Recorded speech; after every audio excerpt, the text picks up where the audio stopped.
तुम अभी भी हमारा गुलाम है।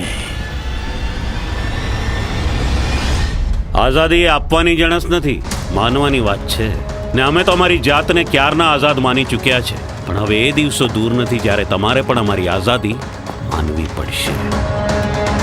કાશ્મીરની પ્રજાને સમજાવીને મારે ભારત સાથે જોડવી છે, બસ.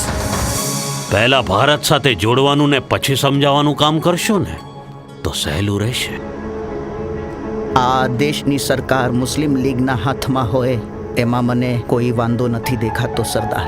બાપુ, આ રાજકારણે ટોળું ભેગું કરવાનો ઉદ્યમ છે. પછી કોંગ્રેસ હોય કે મુસ્લિમ લીગ, બંનેને સમૂહની જરૂર છે. તો પછી સવાલ એ છે સરદાર, આઝાદ ભારતમાં હિન્દુઓની બહુમતી સામે મુસલમાનોના પ્રતિનિધિત્વનું શું? કોંગ્રેસમાં મુસલમાનોના પ્રતિનિધિ છો મૌલાના કે આખા દેશની પ્રજાના? હજુ ગઈકાલ સુધી દેશ એક જ હતો. આજે એક દિવાલ શું બની, ત્યાં તો દુશ્મની ઊભી થઈ ગઈ. દિવાલ બની એટલે દુશ્મની ઊભી નથી થઈ, દુશ્મની હતી એટલે દિવાલ ઊભી થઈ છે. દરેક વાતમાં તલવાર ન કાઢી શકાય. ગાળ આપેલા જ પડતી હોત ને તો તલવાર શોધાય જ નહોત.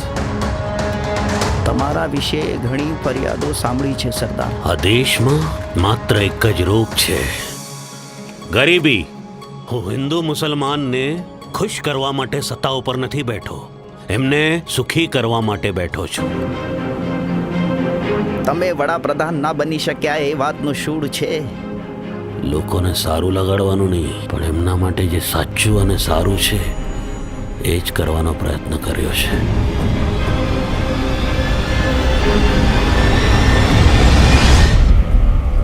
મેં તો અણસમજણના રાજકારણમાં સમજણનો દીવો સાચવવાનો પ્રયાસ કર્યો છે.